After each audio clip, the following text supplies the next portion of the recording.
This is Pure Metal of the Gods. I'm Den, and I'm here with Major Moment. Hello. Hi, guys. everyone. Hey, All right, Dan. so How are can you you? introduce yourselves? Yeah, absolutely. My name is Andrey, And I'm Sasha. I and we're spoke to both you earlier, Saska. right, and we're both vocalists in the band, and we also write and co-produce and do a bunch of different other things, like Everything. pretty much close to everything. I would say close to everything. So, like coming up with music video ideas, producing music videos for our band, and marketing, promotions, all of those good things, booking, I gotta everything. admit, yesterday when I was on Instagram, and I believe I was speaking to you, Saska. Am I right? Last night? Yeah, it was. You were speaking with me actually. Yeah. Okay. Um, so when I heard just that little clip of Toxic, and it made me want to hear the rest of it, and I gotta admit, I played it like 5 times this morning. I was like, holy shit. Excuse my language. The way you combine the elements of the pop, kind of like a pop techno and industrial feel with mixed in with the metal. Yeah, You did a totally. great job. Now, I know you all are originally from Russia. And are you incorporating some of that pop vibe dance feel into the music because it gives it a unique groove? Right. Interesting. It's a good question. I Great guess it's question. subconscious in a Yeah. way. Yeah. I agree. I think it's it's something that you cannot erase from your memory. Is like, whatever the music you were listening when you were a little kid, or the music that was around you when you grew up. Even though, like, we both actually grew up with our parents loving Western music Definitely. and jamming rock bands from UK, US, Europe, and it's not like we were big fans of Russian music, but it's, I guess, the some kind of a cultural spice. It's definitely, definitely made an influence Yeah. on the way we write, even though we don't necessarily think about it or like make a conscious decision. Oh, we should do it more like traditional. There are some bands like what's that band? Who, right? And so a few other bands that kind of bring in that folk influence into their music, right? So that's not the case with us, with us, right? We try to be as metal as we can be, but also try to write some catchy choruses and melodic use melodic vocals, and we try to write meaningful lyrics. So we try to make metal interesting again. Let's put it this way. I Make gotta admit, metal interesting again. I Stop gotta admit, it. no, it was a really a breath of fresh air hearing it, because you reminded me of times of, like, within Temptation, like that one Yeah. song, "What Have You Done Now?" The way you guys were trading off on the vocals, and then I love the little catchphrase that you put in there. I don't owe you nothing.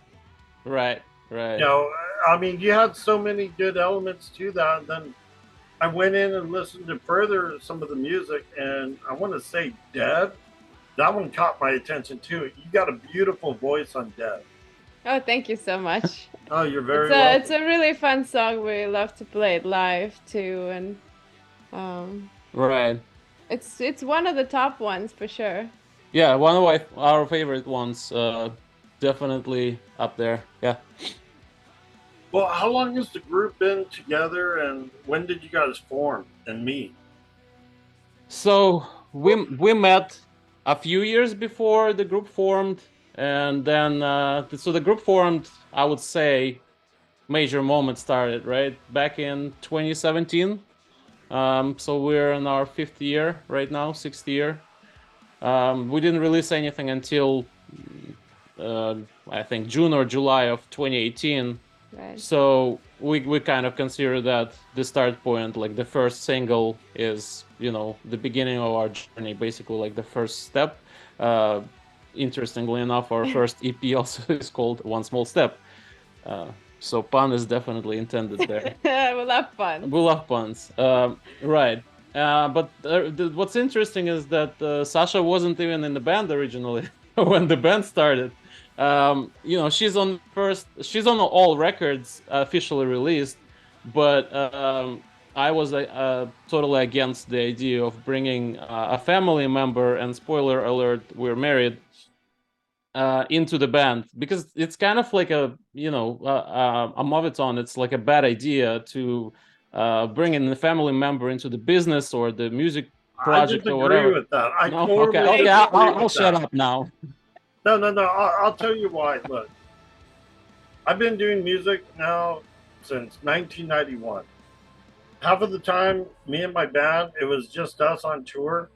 And honestly, if I could have my partner with me all the time, that just to go to the new places and experience those things, straight up, if she was in the band, I'd be happy. I'd actually prefer her compared to my old guitar player, because a lot of us, being in the group, it's like a marriage. I also And prefer you, Ssasha to our old guitar player, to all of our guitar players, as a matter of Oh, fact, thank you. one way or another. Yeah. but it is like a marriage. So I mean, to have her with you and experiencing all those moments, and you have each other's back, and th- that makes it even more special.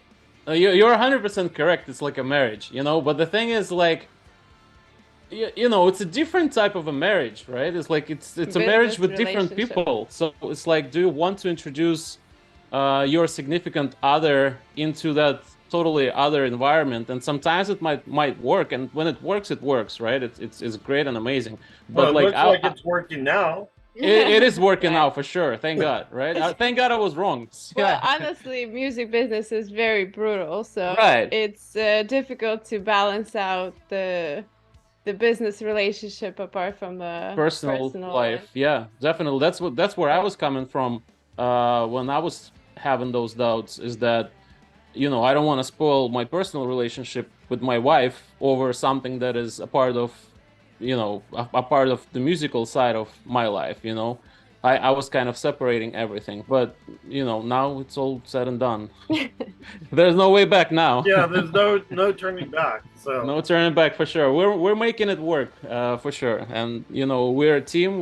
We work well together, and sometimes we bump heads, obviously. And you know, I would prefer not to, but just part of the deal, I guess.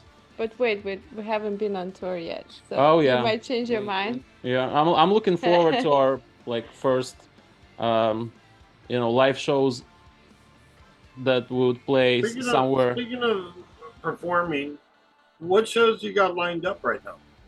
We have none, because we're focusing on solely promoting our first full-length album, of which Toxic and Dead are 2 singles. So we're trying to build awareness about us as a band, so there's more demand in other states where we go. We play occasional shows like around us in Massachusetts, in Rhode Island, in New Hampshire, you know, but for us to go on tour, even if it's like just a few dates, you know, we have to kind of make sure that makes sense for us. I'm not saying about like financial gain. I'm saying in general, like, what point would it make to play in front of an empty room? You know, I want to make sure that there's at least you know, a handful of people, several people that are there for us. You know, not just, you know, occasional. Not just other bands. Not just other bandmates, right? Or like people who just, you know, randomly decided to sit at the bar. But guess what? That's part of the business. I mean, when I've performed, and this goes back to the promoters and how they manage it. But I mean, there's been times where there'd be 5 or 20 people that showed up. You know, that's because of the promoters not doing the job correctly. You know what I mean? Oh, I know what you Yeah. mean. And you know what? The more time goes, the less they do. So right now, I can tell you, you know, that all the people that we had in the audience, we know everybody personally, like we know where every person came from, and I can guarantee you, unfortunately, there's not that many cases that, you know, we see new faces there, and like, you know, and then maybe we can track it back to the promoter doing their job. You know, usually nowadays the promotion ends with them posting the flyer on you know, on social media, and that's it. You know, but there's a lot more. Yeah, there's a to lot it more than that. to it than Yeah. just social media. I You mean, know, interestingly enough, a few times we were playing a show and the promoter is not even like reposting our music. It's just usually just a picture. Well, do you want to see the band based on just the picture? Maybe sometimes, but probably not in our case. Like we're not that odd looking, you Everyone know, like. assumes that everyone knows who you are. So Yeah, well, if you post a picture of like Slipknot, right? Obviously, that's all you need to do. yeah. You don't need to do much else, right? But like if you're posting a picture of a relatively unknown band, you know, but the least you can do is at least repost a clip of their audio or music video so people can listen, and maybe that will get them interested in, oh, I like the sound, I might go check out those guys, right? It makes sense well, to me. you know what you can do. You can actually, when you have your tour dates, you can set up a video flyer with all your Mhm. tours on it. Right, You right, have right. one of your music on there. Dead Reckoning does that. Right, right. And, Well, Oh, we actually, there's definitely a lot of things that band can do. oh yeah, for We're sure. We talking more. absolutely do many things to promote our shows and promote our music. We do, you know, we're the best. We're the best promoter that we so, worked with so far. so what I'm gonna do later on to today after because after we get off of here, if you don't mind, I'm gonna add some of your music in in the background. Yeah, absolutely. Sure. So that that way you can gain some audience that we have. So Yeah, and, definitely. That would help a lot. Thank Thank you. you so much.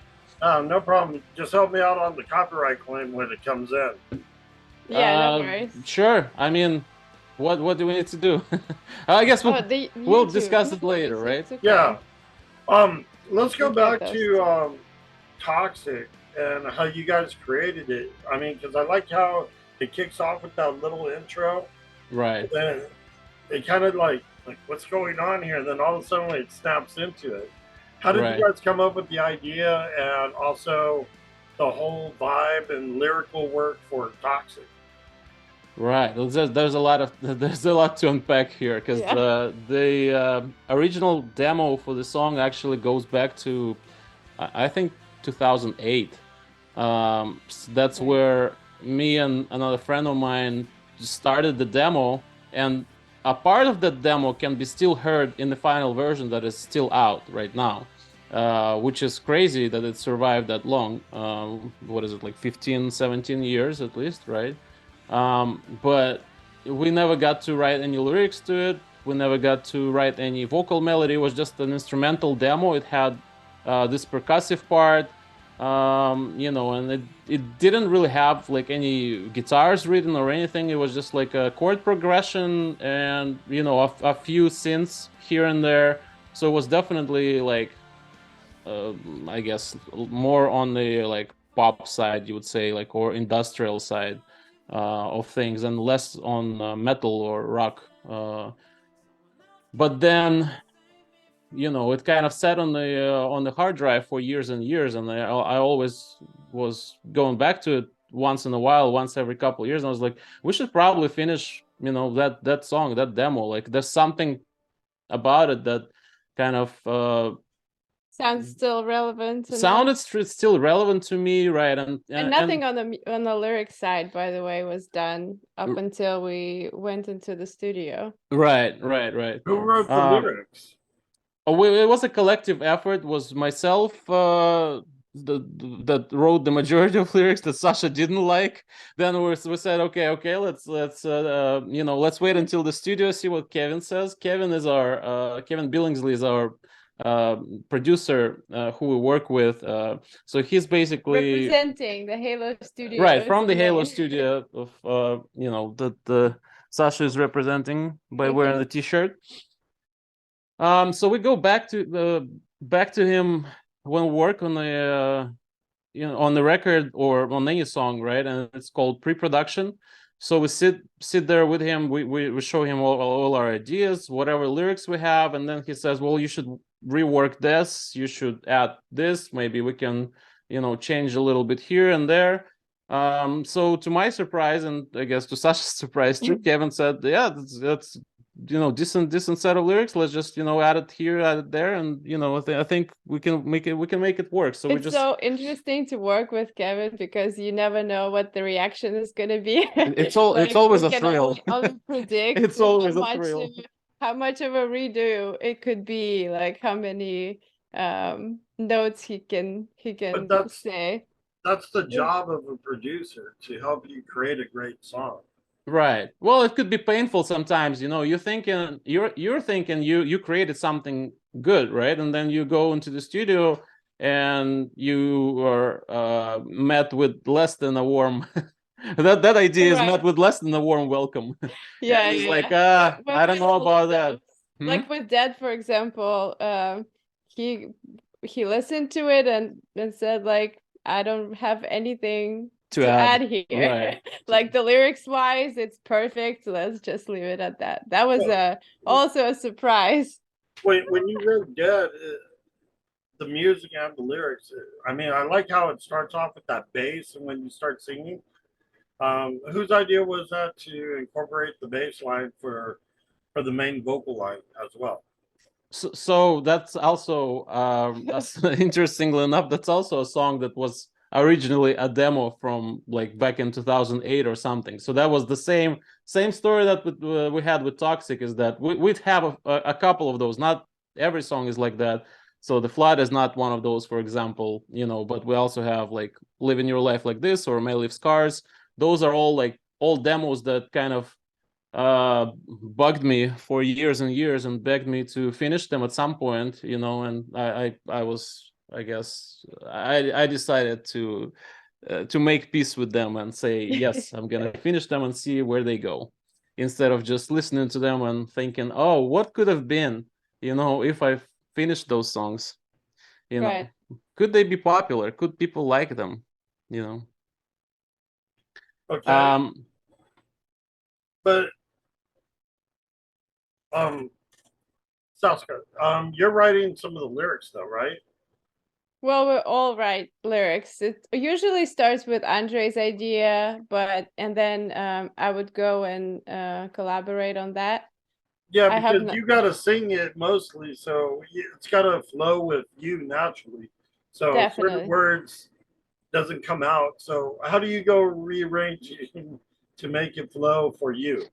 I wish that is interesting. We wish we had all the answers to that, but the thing is, like, there's a sort of like I guess it's like it's like building a puzzle, a jigsaw puzzle together, right? Like, she knows where this piece might fit, but maybe she's wrong, or maybe she's not placing it correctly, and I'm like, no, you gotta just rotate it and it's gonna fit perfectly.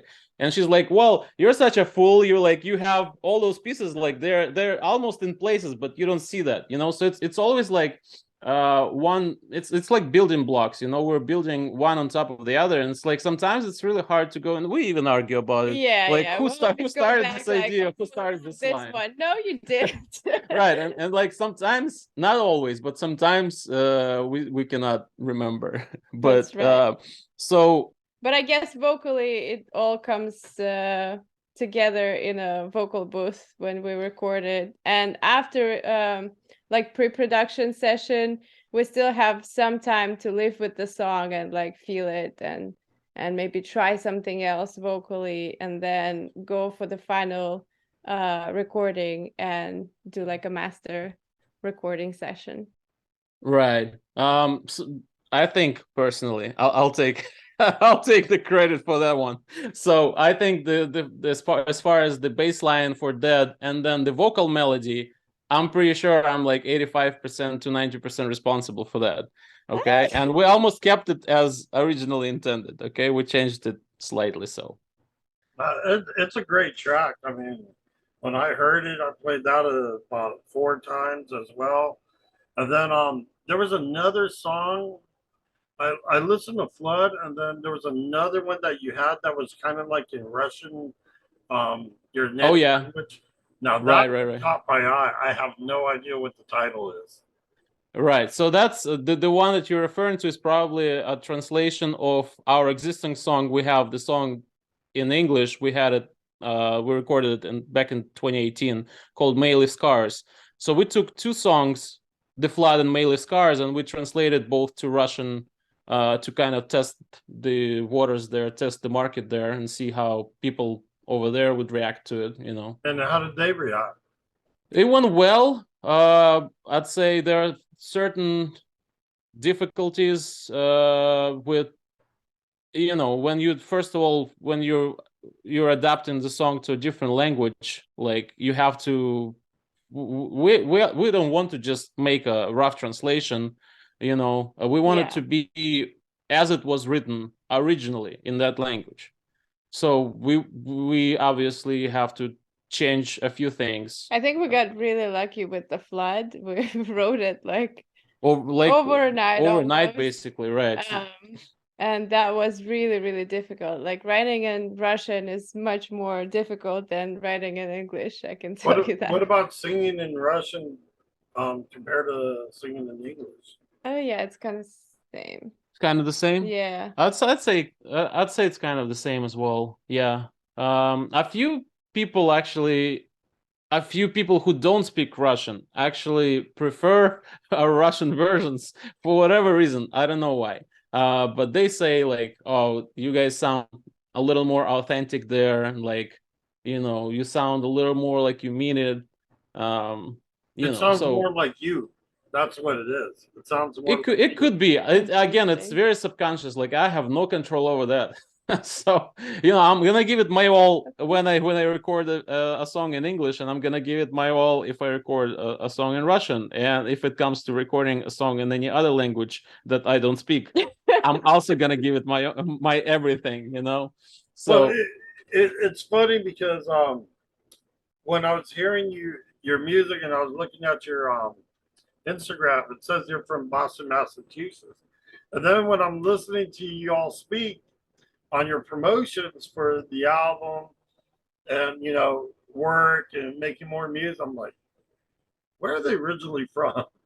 Because your right. accents, you know, I mean, you speak really great English, but I can tell a Boston, a New Englander accent, Of course. Obviously, right. you know, and I was like, they're not from here. So I had to ask, you know. Accents are extremely difficult to fake, apparently.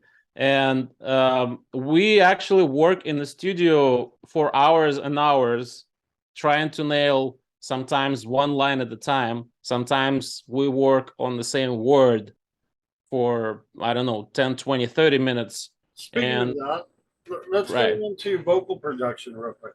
Sure. When you guys are singing, are you doing verse by verse, or are you doing like belting out a whole entire verse and then you do your cuts for the chorus?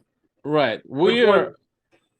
Right. When When do it you- comes to like actually recording for real, like in the studio, we record in chunks. So we record the first verse first sometimes, and then we switch to the second verse, and then we, you know, switch it into the belting mode and go for the chorus. And then if there's a bridge, and usually there is, we then tackle the bridge, and then whatever the little parts there should be. Yeah, because when I used to It record, depends what the bridge is. Like if the bridge is intense, like in Toxic, obviously it would probably go last. But if it's more mellow, Yeah, it you can could go switch before it the up. It chorus. depends on like a difficulty level and the intensity level, probably. right?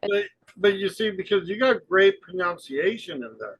So if when I'm hearing your song, I'm hearing you pronouncing the words, I can understand it because I noticed you guys are focusing. That's why I'm asking. Did you guys do verse by verse? Yeah, Because Yeah, absolutely. It's verse And by verse. singing, while we're singing, it's much easier to go with the flow with the accent. I don't know, it just disappears a little better. Right, but then also like as we record, as Kevin is recording us, he also is paying Pay attention to attention. whatever the words don't sound quite as good as he would like them to. You know, him being a native speaker, obviously. So he's then he's like, okay, let's punch in this word and pay attention to this syllable. It's more of a ah and less of a ah, you know, and like little things like that. And then we go and try to re-record that line, and if he likes it, which rarely happens. when he's onto something, he's gonna you know, he's gonna be on our backs until we get it perfectly, pretty much. So And we love it. I yeah, mean, and we love it as well. We as long totally as it doesn't distract the listener from whatever they're listening to, the message behind the song, or like that's the goal. right. So we're totally we definitely appreciate, you know, all the effort he puts in from you know, his end into it, because it gotta be painful for him, you know, like to try to re-record the same word like 5, 6, 7 times if that word doesn't just come out right, you know, doesn't rub the ear the right way. We have plenty of funny videos from that, though. Oh yeah, So. there's especially in the beginning. Like I guess it's getting somewhat better as we go, right? Right. But with our first EP, that was a total nightmare. Like we spent the whole day trying to nail accent for just one song, and like there was over 100 takes probably, like in between little words, you know, like we were sometimes going word by word, and like sometimes he would have to be as creative as to say, well, don't say one word, Like a imagine different it's like word. 2 different words, you know. It's a nightmare, and like, you know, I guess a few other bands do it this way, but we also want to, because we want, like Ssasha mentioned, you know, we don't want our listeners to get distracted by something, you know, even if it's natural, you know, like we want them to be kind of immersed into the overall meaning behind the lyrics and overall theme of the song, you know. And if there's a backstory, we would prefer to tell it not through our accents, but either through, you know, social media or our interviews, or through our lyrics. Definitely. Oh, well, I gotta admit, they're all good lyrics, especially "Dead," man. I love the lyrics on that. You know, so Thank you. oh, you're I, very welcome. I appreciate it. It was an interesting one, because um, I wrote it. I wrote most of the lyrics in the car while I was also delivering food, which I do full time. Like I'm a DoorDash/Uber Eats driver. So sometimes it just, you know, the inspiration strikes, or it just a little too slow, and you're waiting for, you know, for the food to be prepared. And that was one of those times when I had some free time. And I was just thinking about that song, and like whatever I wanted to say, and obviously the theme of the song being, you know, that, you By know, the we way, all right. don't mean to cut you off real quick. I noticed you guys pressed out some LPs. We Oh, did. yes. You got one near you, real quick, to show it? We do not, because they're still in production, except for the 5 test presses that were shipped to us. We approved them, and we sold out of them in 2 days. Well, You know, I want to get one. absolutely. We should get them by the end of June. So as soon as we get them, We're very excited to look at oh it. yeah, what Big about any difference. test CDs? You got any CDs, or did you guys just go vinyl? oh, we'll have CDs as well, but they're also in production for now.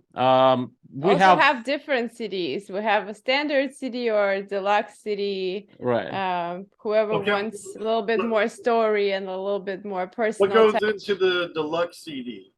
So the first CD is gonna be just the album. It's gonna be 14 tracks. Then the second CD is gonna be all instrumental tracks. Some people prefer to listen to instrumentals.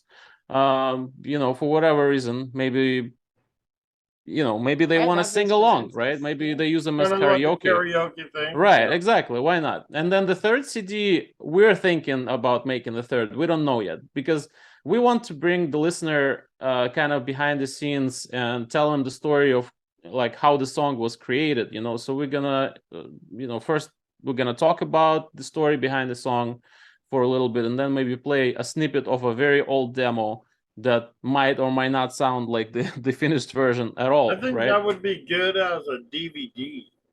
Oh yeah, absolutely. You Except, know, you know, everything you, is YouTube right now. yeah. So I mean, I think if you're going to go along that route, making a package, I'd do one like a DVD where they can watch you guys talk about the song. Then the song comes up.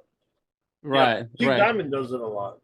Yeah, totally. We're thinking about like maybe going to the studio and you know, getting Kevin involved into this and like doing sort of like you know, improvised interview slash making of uh chat about how the record was made. And you know, keeping in mind it's also our 5th anniversary and it's our 5th year of Kevin working with us, we thought like, you know, we're just gonna share about our experiences. Like we've been to that studio like now how many Because times? Over Many 10. times. Yeah. I noticed you had a unique design on your LP, on your vinyl.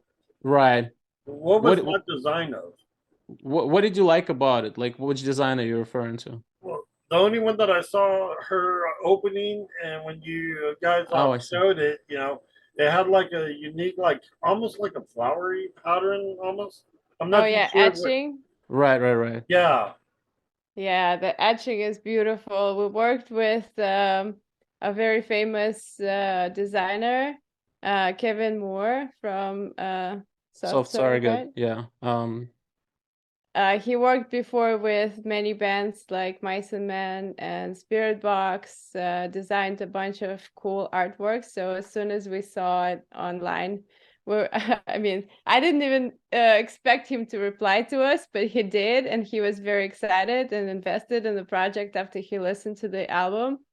So we ended up working with him and all the design work. It's a big thank you to Kevin. Yeah, absolutely. Props to Kev.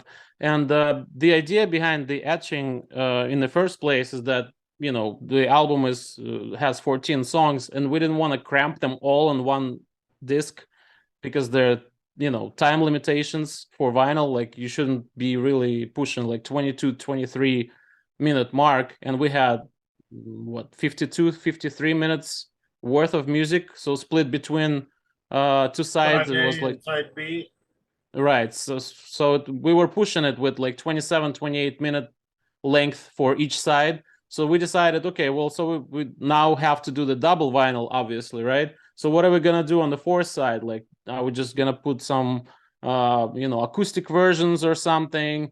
Yeah, we might. But then, like, we wanted the record to be listened front to back without introducing anything else. Like, we are also thinking about, like, well, should we put like Russian versions there? Yeah, maybe, but you know, we, like I said, we wanted it to start with the first song and end with the last song on the record. It's kind of like a journey of its own. So the next natural option was to make an etching design. And we have a few records that also had etchings. So we kind of thought, well, we should do this but better. And I'm happy to say that I think ours is like one of the best etchings we've seen. Not to take any credit for that, all credit goes to Kevin Right. more of Soft Yeah, you Surrogate. had a Well, bunch of different versions of them. Am I right? Yeah, oh we have yes, the six color. variants. Six variants. So we have a black, we have an orange, we have a splatter, we have the one that glows in the dark. We have and all of them are like 180 grams, so like heavyweight. So obviously it comes with the gatefold package, colored sleeves. So we wanted it to look real pristine, and you know, when you would hold it, you would not tell that this vinyl came from an independent band. You would think it came from like a major label production, major label band. But the thing is, while it would look like a record you would get from the major label band, we also apply some personal touches to it. We hand number each copy, we sign each copy, we included personal letters, like on. We're gonna have a couple of surprises. Yeah, exactly. We have a few surprises there. We even took some pictures on Polaroids to include with those test presses that we sent to those 5 lucky people who are listening to our album in full right now. Oh, cool. So we try to treat our fans, as they wouldn't expect from, not even from the big band, from a small band either. Like we want to go above and beyond what is expected of us, because we want to treat them like, family, like our supporters. They support our craft, and that's why we do what we do. Right. Well, definitely. That's why I reached out to you all, because your music was that good. We appreciate you. Thank you so much. No, I became a fan today, so straight up, anytime you want to come back on Pure Metal Gods, when you have new material, let me know. Oh, absolutely. I think we can definitely revisit our interview a few months down the road when we have a couple more singles out, but the record is still not out, so we can talk about more songs. So we can finally show the vinyl. Finally show the vinyls and CDs and all of that and all their beauty, right? Just remember, always keep one separate. Don't ever sell that. Use that to market yourself on an interview. Of course, right. Well, we're gonna keep a few for ourselves, and our close family and friends, and probably gonna keep a couple just in case like a super fan shows up and like, oh my god, I can't believe I missed out on that, and so he doesn't have to overpay $500 on eBay. We're just gonna have a few copies left, hopefully. I got a question for you. How did you meet the rest of your band members, and who are they, and what instruments do they all play? Right, so we have Dan, who plays rhythm guitar. We have Vitaly, who plays bass. And the thing is, unfortunately, with Major Moment, the things are not as consistent as far as other band members go, because it takes a lot to be in a modern band nowadays, and like there's a lot of work involved. Not to say a lot of hard work, right? And even if you have the talent, and we had a few people who were very, very talented, but unfortunately, they didn't treat the band like their own business. They didn't treat the band like their own thing. They treated it like something. We're just just gonna play a show or two. It's gonna be fun. But when you're unfortunately, playing a show is only like 5-10% of whatever you need to be doing, even less than that band. And it's the most fun part as well. Exactly. Right, so the most brutal part stays behind the scenes, right? Like it's when you have to wake up early in the morning and working on the album, do the research, right? Exactly. So we're still looking for a full-time drummer, hoping to find him this year, so we can tour the album at some point. That would be real nice. Yeah. So if you're watching this, our future drummer, hi, please call us. Yeah, get a hold of me, and if any drummers are out there, get a hold of me, and I'll send them your way. Excellent. Thank you.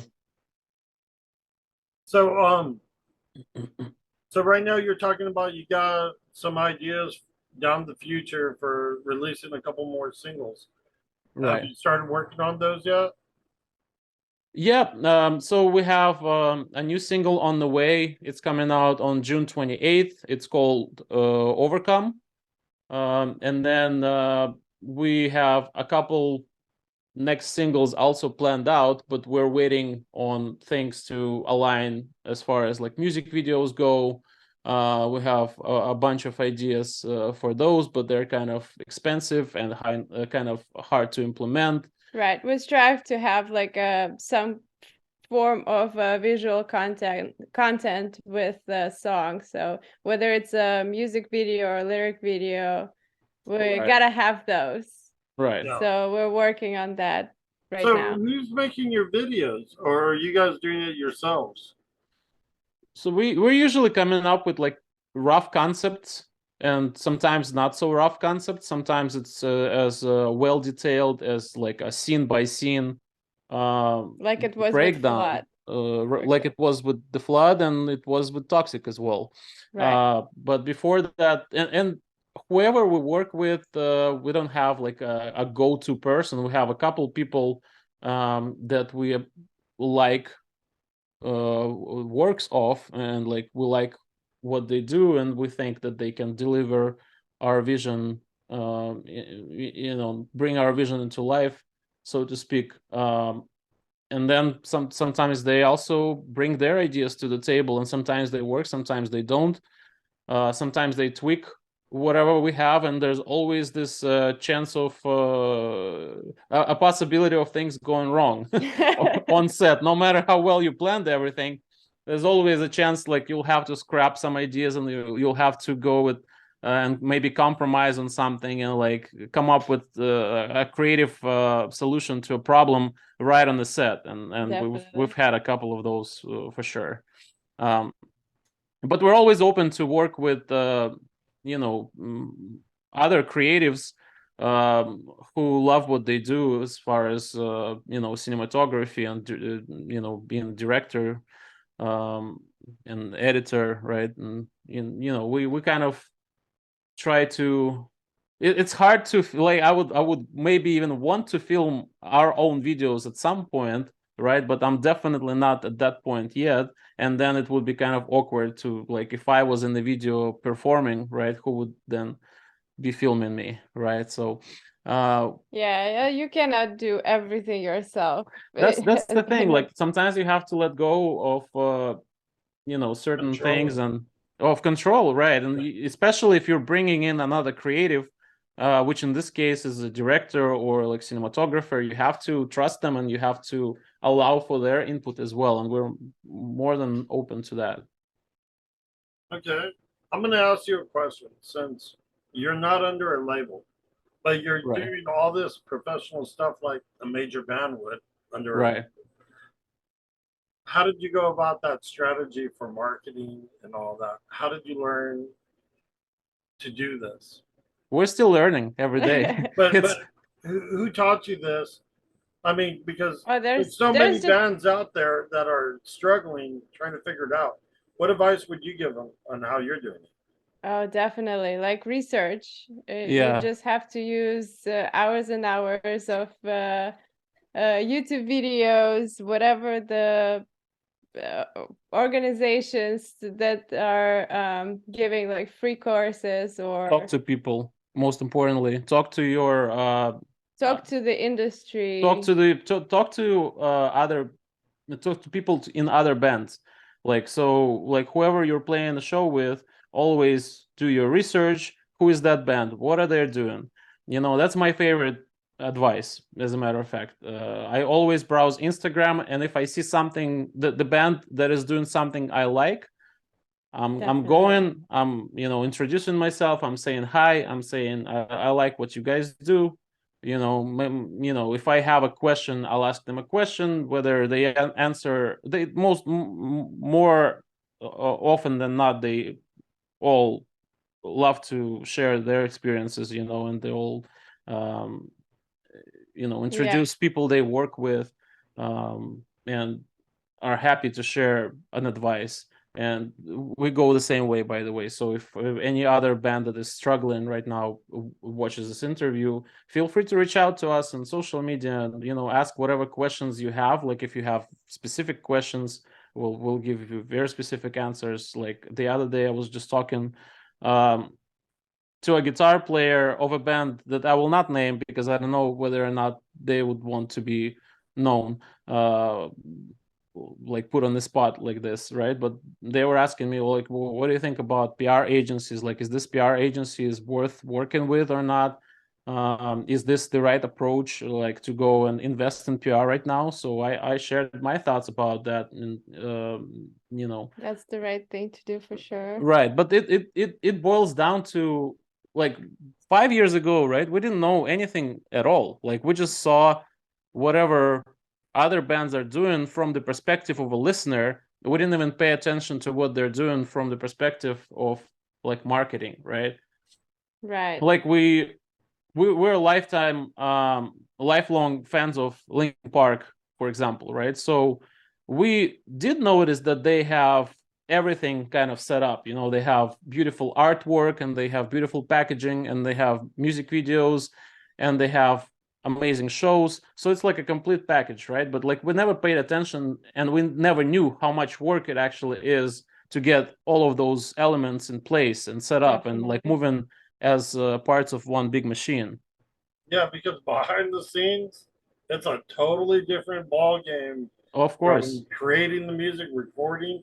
You still got marketing, you still got packaging, Right, all right, that. All that's a lot of time consuming. Sometimes it's like a headache.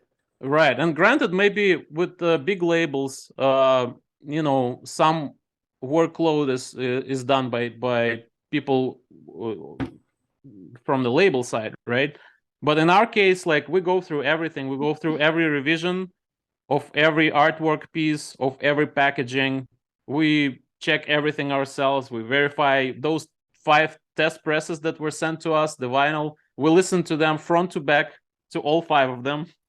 That was an interesting experience, and we had to do it fast. We had to do it over a couple of days. So we listened to our album like 5 times, basically in a row, just to We make sure also that did it on different players and different players, right? versions, Let's be so- honest, vinyl's a totally different beast compared to CDs. It is, and we're doing it for the first time, and we're happy that we're doing it because you know, it's a different, like we said, it's a different beast. You know, first of all, it's this large format that, you know, is just nice to hold in your hands, and, like, you open it and this beautiful artwork pops out, right? And then it's an analog way to record the sound, right? So there's something special about that, you know. It Oh, might not yeah. sound as, You don't wait. Let's. I don't have to sell you on vinyl. Yeah, Right. analog. I miss it so much because even like I prefer like the old school recording methods on big tape compared to digital. That's Right. yeah, but I mean, yeah, I get it. It's easier to do digital than on tape, but it's an artwork recording on analog, and there's very few producers that can do it, and then Right. very few companies that went back to vinyl. You know, when you decided you were going to do vinyl, I mean, how do I word this? Where it sounds did you have a test idea like shooting out to your fan base? Hey, you know what? We're thinking about doing vinyl. Give us your opinion on vinyl, something physical in your hand. Nah, that was analog. that was more like our check mark thing. Bucket list The thing. bucket Yeah. listing, yeah, on our list that we always wanted to do, and it's like something before we had the vinyl, the recorder, the player, right? Yeah, What do yeah. you call this thing? Yeah, the player. Before we even had a player, we had like a whole collection of different vinyls that we couldn't listen to, and now we have the player finally. So this is something definitely that you buy from an artist to support them and to see the artwork, to have it in your hands. It's like all the booklet and lyrics. So it's definitely something that we wanted to do ourselves. Right. Well, the good news is that it's all coming back, from what I've heard, you know, and it's definitely gaining in popularity right now. You know, this people buy a lot of records from the bands that I follow, like bigger bands like PREVAIL or Bad Omens or you know, Evanescence and whatnot, right? Obviously, Linkin Park. They all have releases available on vinyl right now, and from what I can tell, you know, it's being as popular as as it's been since 1970 something, Well, 1978. I'll tell you why. Because in rock or in metal, it's just the love of our fan base that we have. We all want Right. physical. I mean, I still got cassettes. I even got my first Venom pressed picture Yeah, vinyl. picture vinyl. Yeah, picture And disc. I still have that. I just did an interview with Jeff Dunn from Venom Uh-huh. not too long ago, and I showed him to him on the pre-recording. Well, this album changed my life, and he was just like, "I'm sorry," and I'm like, "Why, Jeff?" Well, I mean, for me, it was just like when you hear that music come out of the vinyl record, and you hear that scratching Right. sound, Oh Yeah, yeah. yeah. and just boom, it's like something that you can't It's an image. experience. Yeah, Right. you can't get that off of a CD, you know? Right. You know, there are benefits and like downsides of all formats. You know, there's obviously benefits of streaming. You know, it's so accessible, it's you know, so convenient.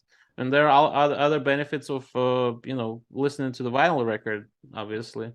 You know, Are you planning on doing cassette? actually we were just How did you know? we were If just you went thinking vinyl, the next step is Oh. yeah, you guessed it right. Yeah, we're thinking about doing cassettes as well. We're researching a couple manufacturers and about a couple factories that doing those. They're not as easy to locate as the ones that are doing vinyl right now. There's, I guess, cassettes are not as popular yet. You know, well, I though mean, they I might be. got my tape duplicator machine. So if you guys order your order a get a master made, I can duplicate all your cassettes.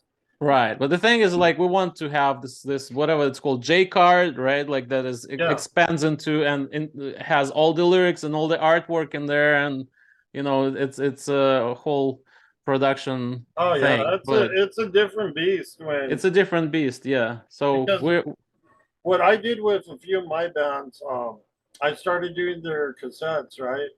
And mm-hmm, then what I would do for the J cards, because a lot of people don't have the printing capability or the yeah, software Hmm. anymore. And it's I actually went to who was it? I'll look it up for you. I can't remember their name, but I have them. They got mm-hmm, time limits on their cassettes too. So you got to add up, just like on your vinyl, you got to add up your time length for the cassette yeah, because they come in 30, um, mm-hmm, 30, 49, and mm-hmm. 50. Yeah. Hmm. And, you know, if you get a 60, well, you're going to have dead space in there. So you got to Right. do the time. And yeah, I understand where you're coming from. So, Yeah, you but know, it's a nice thing. Like maybe for some people, it's not gonna be even a thing that they listen to. You know, maybe it's just a merch item. You know, but it's something that we think. You know, if it's as beautiful as we want it to be, right? And like we spent a lot of time making sure that it's really not just the sound that, but the actual quality of the artwork, quality of materials. You know, we wanted to make sure that we're going to the right manufacturer as far as vinyls go, and not Hmm. like some, you know, not just ordering them on like Alibaba or something where you don't know like where they came from, right? you know, and So speaking of that, if there's any groups out here that want to get in contact and ask you where you got your vinyl pressing, absolutely. I'll have them send you out an email or something like that. You know, Yeah, totally. And like I can Right. even mention it right now. It's not a secret. A to Z Media. They're out of New York City, and they're like a broker who works with a bunch of different manufacturers. Some are in Nashville. There's another one that we're printing in Czech Republic. You know, they're gonna hook you up with the best deal available. And what's beautiful about it is that a lot of factories are now backlogged, and everything has a waiting time of like 8 months plus. And you know, they were very patient with us, and we initially spoke with them like back in November or October, and we told them like, hey, we want to get in line before, you know, our masters are even done. You know, like, we cannot do this, but please get your masters ready by what was it? April 1st. Like, okay, I got it. Oh, So yeah, we were the working. time on everything, you know. Yeah, we were working towards that deadline to get on that to get in line, and then from April to like what end of June, it's just like 3 months. It's not that long of a wait at all. Right. Somebody dropped from the queue, right, and we took their spot. Lucky us. Okay, cool. But I mean, you guys have managed to do it. I know she was excited when she got the vinyls in her hand.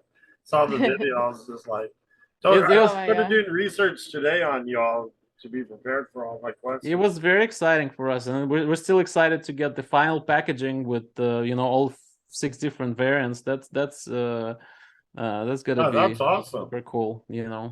Okay, important question here. Before I always end the interviews, I always ask any group this. Imagery is a very important part of a group's identity. For sure.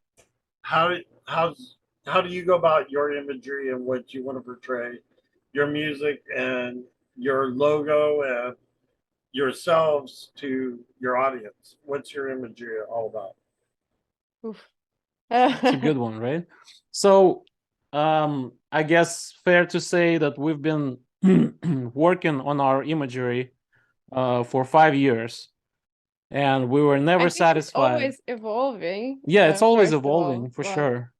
But yeah, and we put a lot of attention to our branding overall.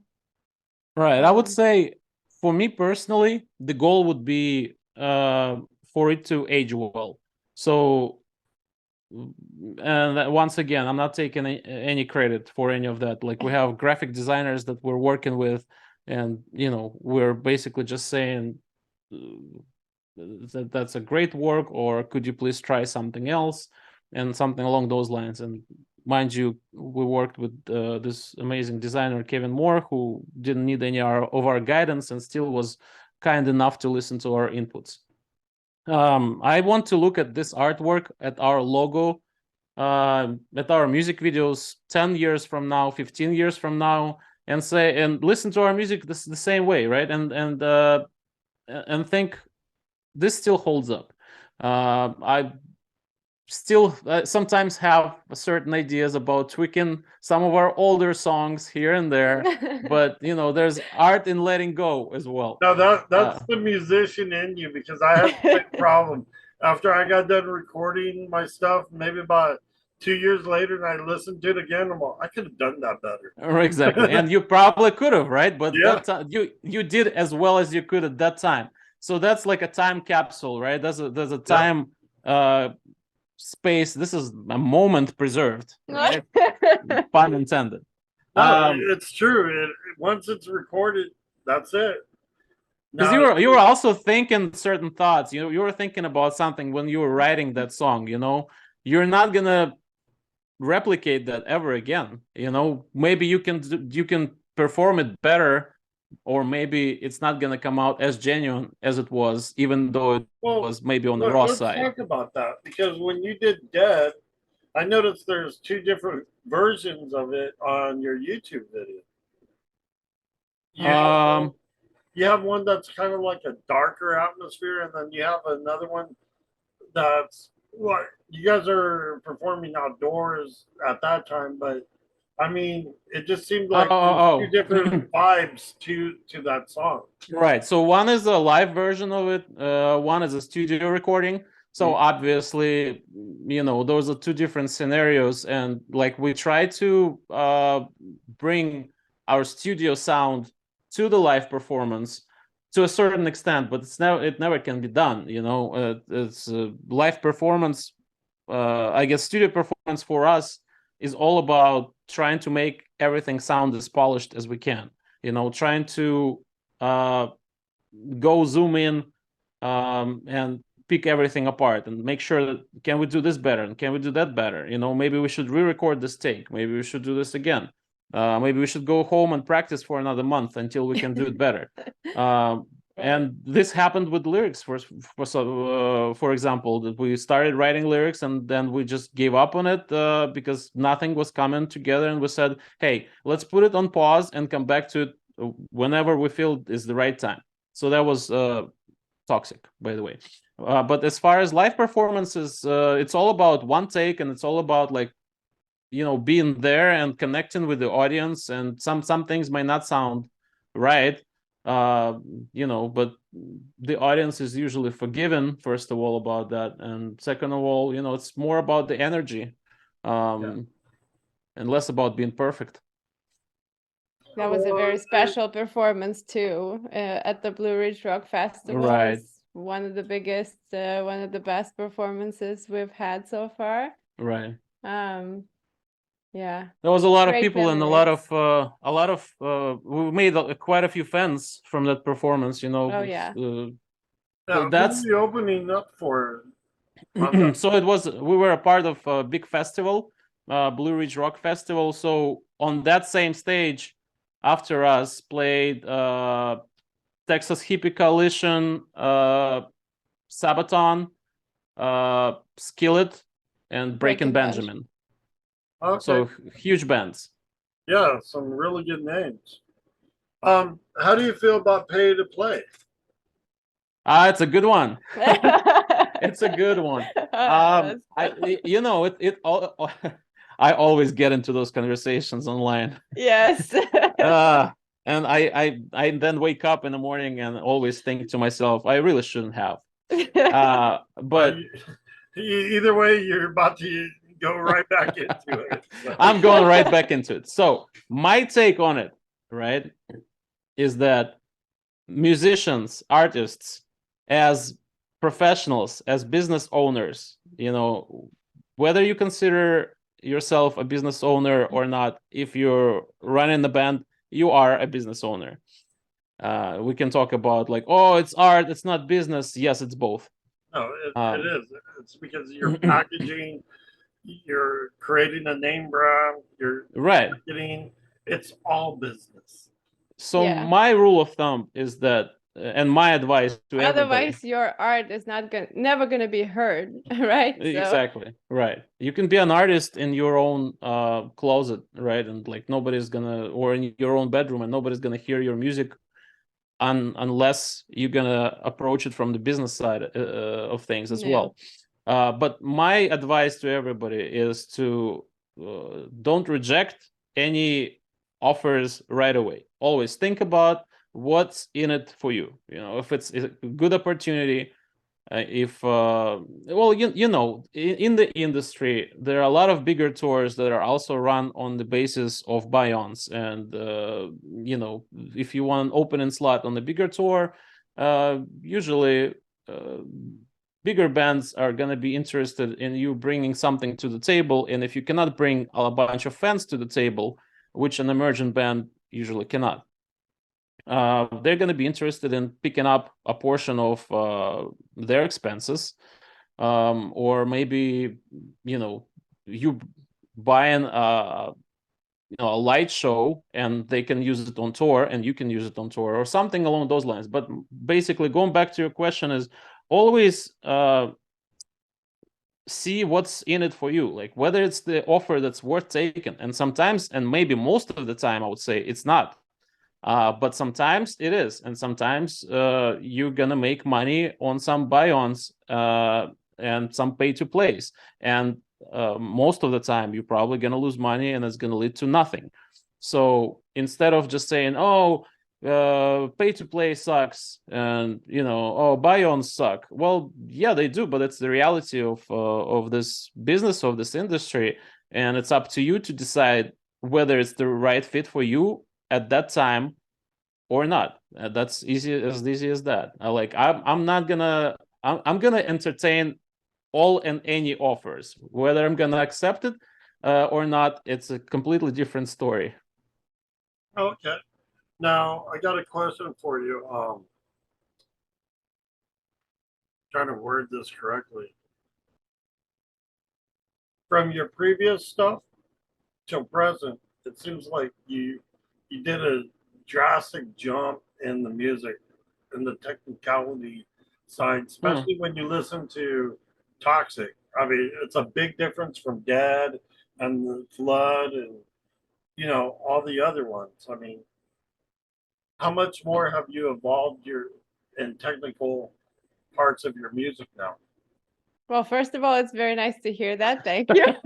Thank you. No, Right. I was you kind of got me surprised here because I don't know. I was thinking about it. I don't know if like I can notice that there's such a drastic difference between those songs. And as a matter of fact, we included that the Flood, No Fear from the previously released pack of songs onto the album for the reason that I thought they will sound just great as a part of the album.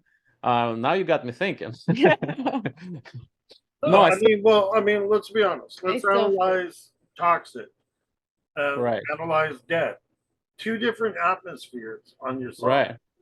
Oh, that's the atmosphere is going to be different throughout the album as well. But look at the technicality side that you did on the vocal work and on the music. Look at the big difference. And that's what you're not looking at. You wrote it, you're like, oh, it's great, Well, I guess I can hear it vocally on my end.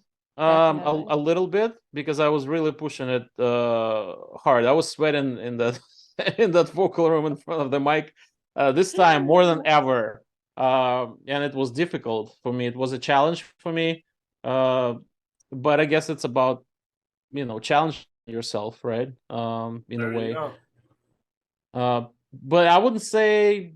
You mentioned vibes. So our goal with this record was to not write the same song 14 times. We wanted the album to sound, it's like a roller coaster, like you're high and you're low, and then you're slowing down. All of a sudden you're flying down at like 200 miles an hour.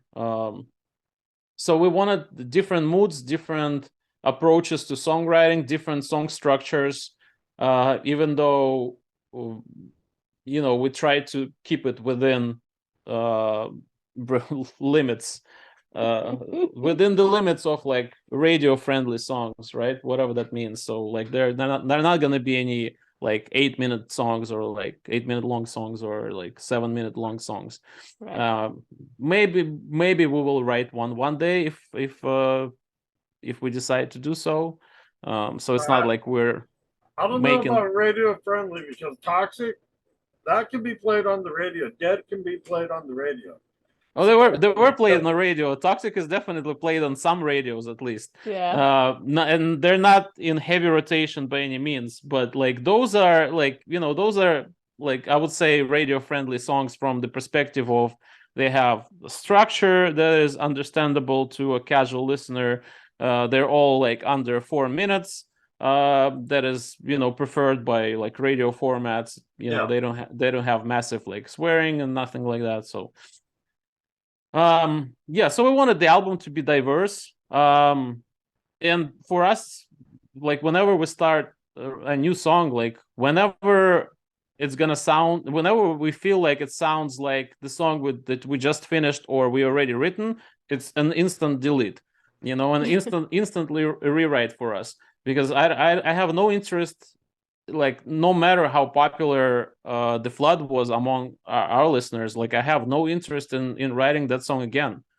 Same for Toxic, like it's fun and we've had fun, and the next one is also fun, but it's it actually is the most pop influenced song we've written from the perspective of songwriting and from the perspective of vocals, but it also has like the breakdown that is probably like one of the heaviest that we did and like some of the heaviest parts in all of our catalog. So like we're trying to make it interesting for ourselves and also for listeners as well. Okay, cool. So we're going to go ahead and end this at this point. Anything that you want to say to your fellow countrymen in your native language? Нет войне. Нет войне, which means no war. Yeah, that's a good one right there. Where can your my audience get in touch with you guys on your social media platforms, Well, website? we're present on all social media platforms, you name it, Instagram, Facebook, TikTok, Bandcamp, Don't Reverb forget to visit Nation. our website, majormomentband.com. Yes, please go check out the vinyl. If you enjoy it, consider picking up a copy. We would really appreciate your support. And also, as a benefit, you would get to hear the album way ahead of everybody else, way ahead. It's available on streaming because we're going to be shipping vinyls in around August, and the last song on this album is not going to come out on streaming until next year. Okay, cool. And what's the last song going to be? Do you know? We don't know yet. That's an interesting thing. Like, because we have plans, but like I mentioned before, our plans get disrupted all the time. So, like for example, if a music video for our next single is not ready, then we're gonna have to regroup and figure something else out. Because there's not gonna be any point in releasing the music video that's still going through the editing after we release another song already. It might look off. Okay, cool. So they can find you as Major Moment on Facebook, Instagram, YouTube. I would type in Major Moment Band for on YouTube. Yeah, absolutely. Awesome. And then you got your website.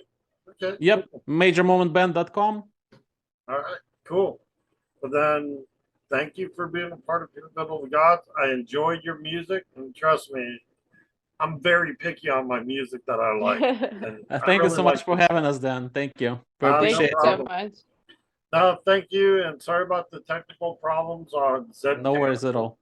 No worries part at of all. the business. It's part of the That's thing. We're having technical problems all the time. All right. All right, I appreciate it. Thank you. Hold on. Thank you. We appreciate your support as well. You're very All welcome. right.